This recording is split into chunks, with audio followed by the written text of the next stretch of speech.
Let's talk about what Khulisa Social Solution is and what inspired it. Well, Khulisa Social Solutions is a national non-profit company. We are in 250 communities throughout South Africa, have been in existence for over 17 years. And basically, we are the connector between people needing developmental and upliftment and various NGOs who we collaborate with in order to help various communities and respond to various needs such as youth development, fighting crime, crime prevention, restorative justice, early childhood development, and a whole range of needs that affect our South African context. What are some of your success stories? Well, some of our success stories is the fact that we have our beneficiaries who mostly we found through our intervention programs in prisons coming out and changing their lives, being rehabilitated, and also going back to the communities and saying, you know what, I have done wrong, I have committed this murder, I have done this, destroyed my community, I want to apologize. So that human element of people wanting to apologize and connect, we facilitate mediation. We have various beneficiaries who have started their own NGOs. So not only are they now looking at continuing with their life, but they're now raising the next youth. They're motivating, they're mentoring them through their own journeys, through their own stories. And it's just a better way to connect because now I can live through the pains that they have experienced and I don't have to go through it as a youth. That's our message. How ready is the public to receive ex-offenders and receiving, you know, their forgiveness is such a difficult thing for somebody who's wronged you so much, yet you understand that this person is trying to better themselves. That battle, though, how do you solve it? It is, and you know, quite incidentally, on Friday we had someone just call out one of our beneficiaries saying, you know what, we don't trust people like you. You come here and you think you can just change things with your words.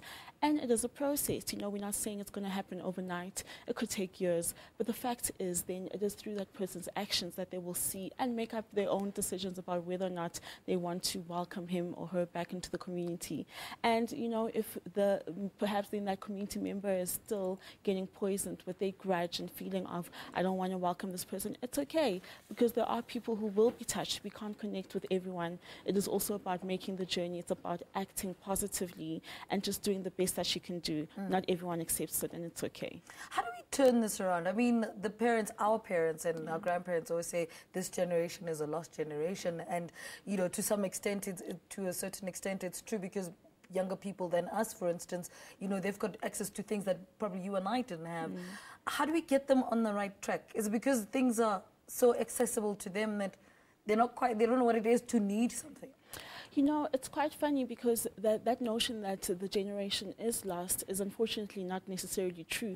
And that's what we're trying to do, go into the grassroots level where people don't have access and bring out those stories. Not everyone knows what people think. I mean, the other day we had a girl stand up and say, you know what, I live in a community where I know this grandmother is actually allowing her 5-year-old granddaughter to sleep with someone who is renting in their property. And, you know, it's just about us having these conversations. For the fact that this girl is willing to stand up and, you know, speak out in front of a crowd, it's quite positive. And I know that people do believe that the youth is lost because the media sometimes also pays attention to the negative stories. But it is our responsibility, if we know a good story, to raise it up and give it the publicity it deserves. That's the most we can do. People will then decide and join us. How do young people become part of Khulisa Social Solution? We invite them to definitely connect with us on Facebook, which is Khulisa Social Solutions. On Twitter, we are at SA_Khulisa. You know, we've got national offices, but our head office number is 011-788-8237. Email us at info@khulisa.org.za and we will connect you to the communities nearest to you where you can volunteer, where you can just use your own skill set and knowledge in terms of empowering yourself and do something that you enjoy. We won't force anything on people. I think what's nice about us is we have a range of programs that if crime prevention isn't for you, you can then join our Ubuntu Club where you're helping young kids in terms of their homework assist.